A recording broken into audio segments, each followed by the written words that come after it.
kung ano yung ibinigay sa atin last year, dagdagan nyo lang ng sa inflation o pagmahal ng procurement at goods and services, yun lang ang idagdag ninyo.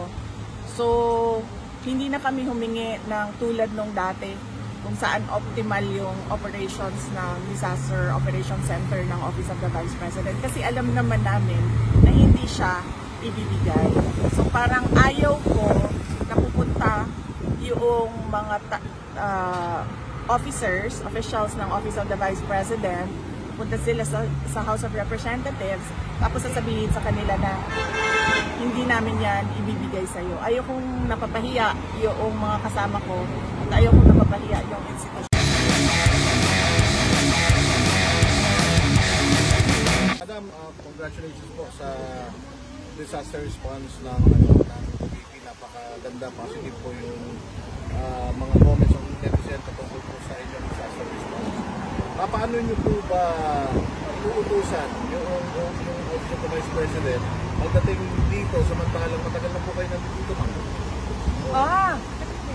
Paano na uutusan yung mga tao na? Paano nyo po sila nabigyan ng instruction? ng commands? Okay. Well, unang-una kasi, ang Disaster Operations Center, nung tayo ay pumasok sa Office of the Vice President, in-institutionalize na natin siya. Kasi nakita namin, isa ito sa mga pinakamaraming requests na dinadala ng mga taong bayan sa Office of the Vice President. Yung tulong kapag merong kalamidad. Yan ang isa sa top three na hinihingi. Ang una is medical and burial assistance. Ang pangalawa is disaster relief. Yan yung pangalawa na hinihingi ng taong bayan. So ang ginawa namin, in-institutionalize namin. Ibig sabihin, gumawa kami ng isang center at isang team ng mga tao na yun lang yung gagawin nila. Itong mga tao na ito ay araw-araw nag-monitor kung saan merong emergency, saan merong disaster sa buong Pilipinas. Pagkatapos itong mga tao na ito, pag nakita nila sa mga reports na merong kailangan bigyan ng tulong or merong nag-request ng relief kahit saan man, binabato nila sa satellite offices natin. Naka-preposition lahat doon ang tulong sa satellite offices, and then yung satellite offices, meron silang assigned din ng mga tao for disaster response. Tapos sila na yung pupunta kung saan man kailangan pupunta yung tulong at opisina. So meron silang standard operating procedures na ginawa namin para susundan nila yon. Kapag wala doon sa nakalista na mga kailangan nilang gawin, kapag wala doon na sila nagtatanong sa USEC namin, or tapos yung USEC namin magtatanong din sa akin kung ano ba ang gagawin. Tulad ng example, noong isang araw or kahapon ba yon, kung saan lumabas yung mga bus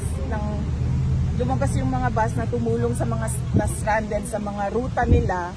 Yun kasi ang allowed lang sa buses namin is may oras lang na allowed na lumabas sila. And ito yung peak hours kasi augmentation laang yung tulong na binibigay natin, no? Nag-augment tayo sa peak hours ng mga taong nagbabiyahe. Kahapon, sobrang dami nung mga humihingi ng tulong na mga stranded. Nagpaalam sila sa akin kung pwede ilabas yung mga bus. And then sabi ko sa kanila, oo, pwede ilabas yung mga bus dahil emergency na yan. At hindi na natin kailangan magpaalam pa na lalabas yung bus natin, labas doon sa peak hours na allowed mag-fly yung buses. So, ganun yung in-institutionalize namin, tapos merong standard operation procedures. Kung wala doon, nagtatanong sila at nagbibigay ng commander, sagot. Comment lang po, ma'am, sa mga comment ng netizens na mabuti po daw po yung OVP, mas nararamdaman nila sa mga ganyang disasters, yung pong EDCA sites na sinasabi nilang yun ang isa sa mga purpose, di raw nila nararamdaman. Unang-unang, kailangan siguro natin tanungin, no, kung totoo ba talaga na yung mga EDCA sites ay gagamitin for disaster preparedness and disaster response, o sinabi lang yon para lang may masabi patungkol sa EDCA sites. Just to piggyback real quick, VP, kasi sinabi ni DND Secretary Gibo Chodoro that we should ask the US to use these EDCA sites para po ma-facilitate yung relief operations. What's your reaction to this particular statement? EDCA kasi, it means Enhanced Defense Cooperation Agreements. Nandun yan siya sa, dun tayo sa word na defense, no? Ano ba ang ibig sabihin ng defense to? Di ba mutual defense? Like depensa sa Pilipinas at depensa sa kung sino man yung ally natin, di ba? Kasi mutual, di ba? So, kung magkaroon ng agreement, iba pang agreement sa ilalim, sa loob ng EDCA agreement about disaster preparedness and disaster response, pwede yon. Kasi defense is not just yung defense na kapag merong invasion or merong war, pwede ding relief operations in times of emergencies. Thank you, VP. Well, since nakita po na parang epektibo yung disaster response ng OVP, will you ask for a higher budget for this year? For disaster preparedness?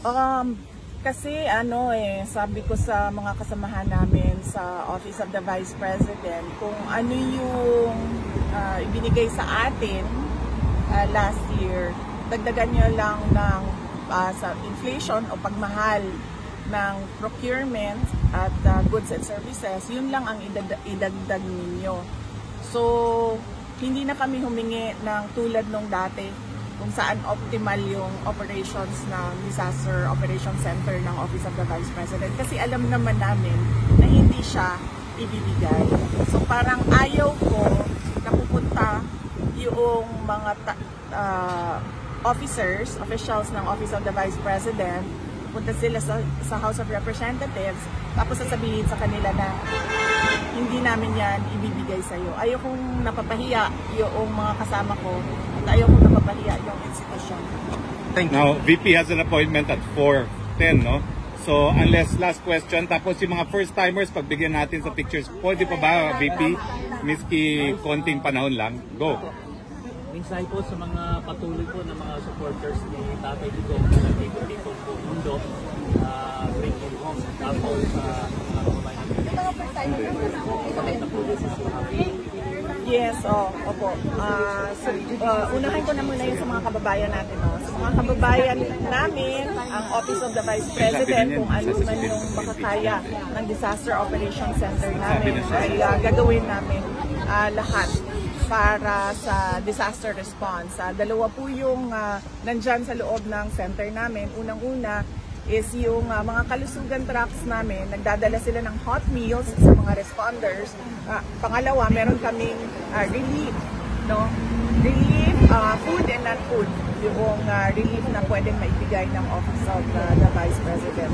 Kailangan natin laging handa tayo sa mga ganito dahil alam natin taon-taon pabalik-balik yung bagyo. Hindi naman titigil ang pagdating ng bagyo sa ating bansa. At ang dala ng bagyo lagi ay unang-una pagbaha at mga landslides. So yung mga tao na alam nila na flood-prone area sila or danger zone area sila sa landslide, ay dapat maghanda sila pagdating ng bagyo or tag-ulan. At ano yung isa, sir? Patuloy na pagtitipo ng mga supporters ni Tatay. Yes. Okay. Sa aming mga kababayan sa buong mundo at sa Pilipinas na patuloy ang pananawagan na iuwi at ipalaya na si dating Pangulong Rodrigo Duterte, ay nagpapasalamat kami. Alam ni dating Pangulong Rodrigo Duterte na meron kayong mga ginagawang rallies, pagtitipon at pananawagan. At nasabi nga niya sa atin kahapon na sana ay bigyan siya ng pagkakataon ng Diyos na personal ang kanyang pagpapasalamat sa inyong lahat sa inyong pagpapakita ng suporta at pagmamahal sa kanya. At naiintindihan niya na yung kagustuhan ninyo na siya ay mapalaya ay dahil gusto nyo yung nakita ninyong pagbabago sa bayan nung siya ay Pangulo ng ating bansa.